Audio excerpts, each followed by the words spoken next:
And these are some of the things that we did. We did these newsletters out for everybody and sent them to every home over and over. And you can kind of see this little analysis up here. This is the analysis of this is what it costs to do nothing, okay? And then here's spending the money. Here's what we have a chance to do, okay? If not, this is what it's going to cost us, okay? Going ahead.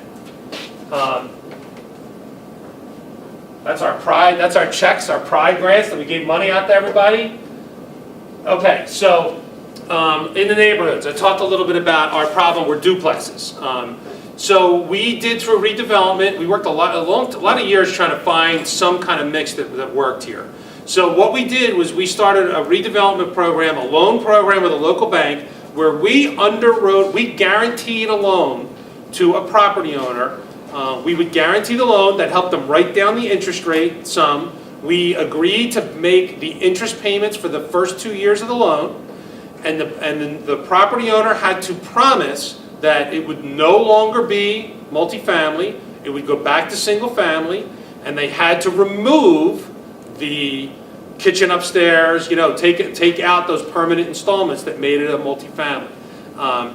So we did this program. And I always kid that, so these used to be out front. You can see at the bottom our slogan on it. I think that's why it worked. It got so much press. It was called the Glad to Be Single Again program. Okay?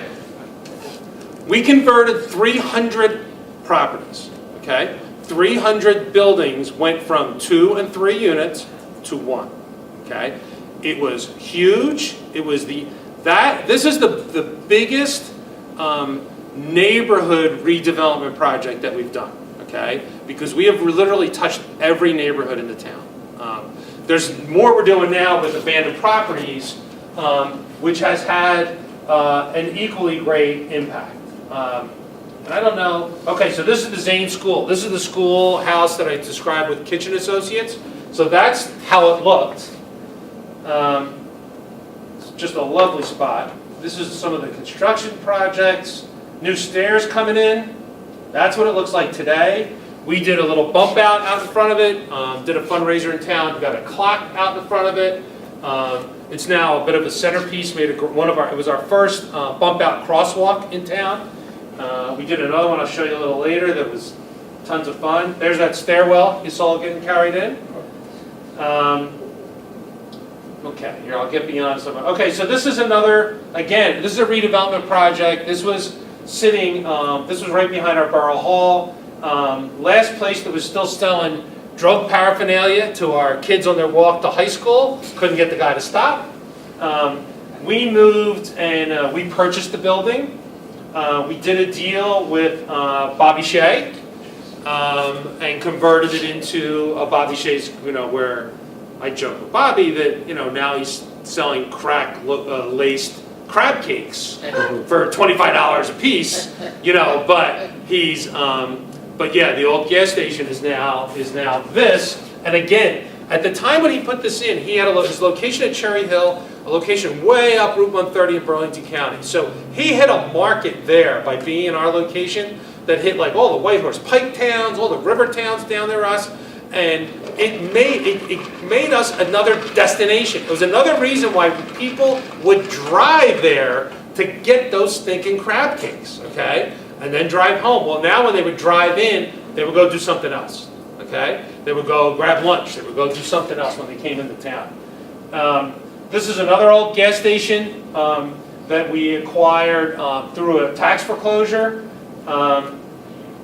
Again, did a redevelopment project. This is this is the Scottish Rite Auditorium, which we did a deal with the Masons to take it over and to run it. I don't know if any of you have ever been there, but it's a 1,000-unit auditorium. This auditorium sits above a ballroom that will seat, a balcony ballroom that will seat 700, okay?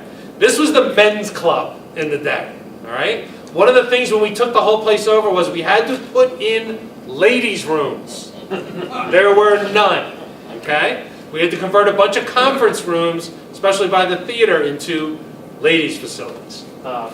So we took this over This is really like our amenity piece. This is what we felt was, this is kind of on the borderline of what we refer to as our west side, West Collingswood area. That it needed a boost, it was a gem, chance to really make something happen here. We did a $4 million redevelopment on it. We really put limited work into here. In fact, this is an old picture. There's no front lights for the stage here. Like there's no front lights here, which there are now. We put front lights in. But we've been limping along with this auditorium and not doing a ton of renovation on it. It needs a major infusion. That's my next project I'm working on. Major infusion of cash. It's not air conditioned, okay? So it's dark for summer months. And even like shoulder months, it's dark because this building, when the bomb is coming, you want to come to Collingswood and get in this building with me, okay? Because it is a rock, just a rock. And so the problem with air conditioning and cooling it is, once it heats up, it takes a while for it to cool down. And once it cools down, it takes a while to heat it back up again, okay? But where we put our money on this property is well, let's see if I can advance this. Okay, so this was the room below, okay, which we now call the ballroom. It was just, so this was the men's club, okay? This was like a cafeteria that would be down there. We always said it looks like one of the rooms in One Flew Over the Cuckoo's Nest. Like it's kind of what it felt like, what it looked like. Had an echo. You talk to somebody here, and the echoes in the space were horrible. You couldn't hear anybody, okay? So we spent $4.5 on it and put in that staircase and redid the whole place. And so now our revenue that we're generating to cover our costs here is from, we're booked solid with weddings. We're using the auditorium upstairs. There's a great concert series still underway right now. We've had the Beach Boys there a bunch of times, Joan Baez, Chris Body's coming soon. We've had everybody and their mother in. A lot of the tribute bands that are out there now, like Queen was just there, and Grateful Dead are coming soon. And I always love, by the concerts coming, I get to learn so much more about professional, my acquaintances, because they call me up for tickets. I get 4 tickets, and I'm like, "What? Great for the Grateful Dead tribute band? You want, really, you?" And they're like, "Yeah. No, we're Deadheads. I need to go." So we did a lot of work on this. So this is also, but this is also used for community events. We started a community theater that we do shows upstairs. They do shows in here. It engenders its own kind of activity that you can't envision at the beginning, okay? It's a great venue. We're so thrilled to have it in town. We use it a ton. There's just a couple different angles of it. Okay, so I talked to you a little bit about the lumber yard. If I can get this to advance. Okay, so if this slide works, this is what the lumber yard was. We went through a series of charrettes, sessions in town, of what people would want it to be. And we used this great process, this visioning process with, I won't remember his name, a Rutgers professor that we had down, and he literally went through with folks just sitting like this, folks in town looking, and he would have a slide and have this picture, how do you rate it? On 1 to 10, how do you like it? And then he would have another picture, which is the next one I'll show you, and everybody loved that, okay? And then later he would show them this, hopefully it works, transforms into that. So that people, my plumbers, doctors, working crazy to keep everything together in town, when they're out looking at this, they don't, they're not able to envision what could be there. Like, really? And so they would do this and show this is what it could be. Well, this is our lumberyard project. This was the concept back in the beginning. And then here's just a couple quick pictures of building it.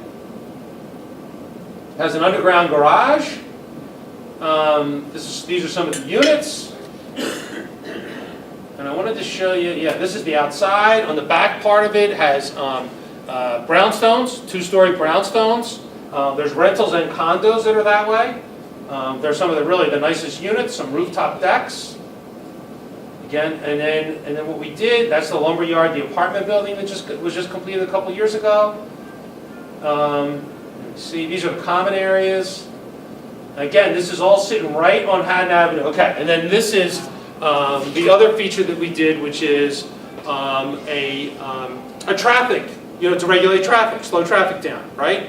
I had this idea to put a fountain out in the middle of the street, which was greeted, good Lord, on social media. We still kid that we should have saved all of them because we wanted me to do not a mean tweet reading, but do a mean Facebook comment reading about the stuff people said. Like, what do we need a fountain for? That's ridiculous. What a waste of money. Well, this is the fountain. You can kind of see it down here. It's a traffic calming. Instead of narrowing the road, okay, it splits the road and narrows your lane of traffic going around. So it serves two purposes. One is just to help beautify and make the area look pretty cool and different. The other is at either end of it, you can kind of see it down here, is the crosswalk. Is the crosswalk shooting across on either end of that. Helps slow the traffic down. This is on kind of one bookend of our main shopping district.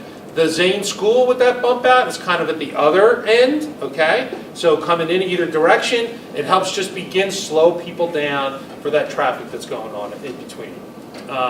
We've done things to help with people crossing streets. We have a business improvement district, which I strongly recommend. I know can be controversial, but huge difference for us.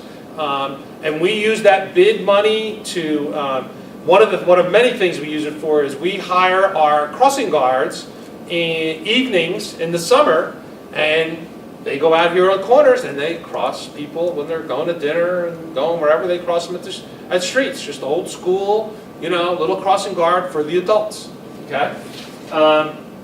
So this is just one of the events that we do. So we do events like all the time, just nonstop. We close down half of our street on Haddon Ave, not up by block, but by one lane of traffic we close, and we have classic cars in. Okay, it's call it, but it's like every third Thursday, and then we do our farmers market on Saturday mornings. From Mother's Day to Thanksgiving, the American Farm Market Association has voted us like the best small town farmers market in the country. It's huge. It's so dynamic. We run all kinds of special events. This is I don't know if you ever heard of like the dinner en blanc. Like there's a big dinner done in big cities, Philly, New York. Where everybody dresses in white. And it's great as an organizer. Everybody brings their own stuff, and everybody has to take their own stuff. Okay? And it's secret, right? The location is a secret. You don't know. You meet at different locations, and even your team leader doesn't know the location. He gets like an email like a half hour before, and then you guys all walk to the location. Okay? So we decided we wanted to do one. We didn't want to go to Philly. We wanted to do our own. And like an hour after we posted on Facebook, we got contacted from Paris, from the dinner en blanc folks, that we were infringing on a copyright. So this now is our pop-up gala. Okay, it's the pop-up gala. It looks a lot like the dinners in white, okay? Because it's all the same drill, all right? And I love this picture. This is the fountain. This is taken from up at the lumberyard. But I love it because you can tell when this was. There's the Pope. There he is. There's the Pope, okay? And somebody did a cutout of him because he fit. He was in his white. He fit the costume. It all worked. But you can see, even on this, like, look, people are having their pictures taken in front of the fountain, okay? So that's just showing just one of the little fun things.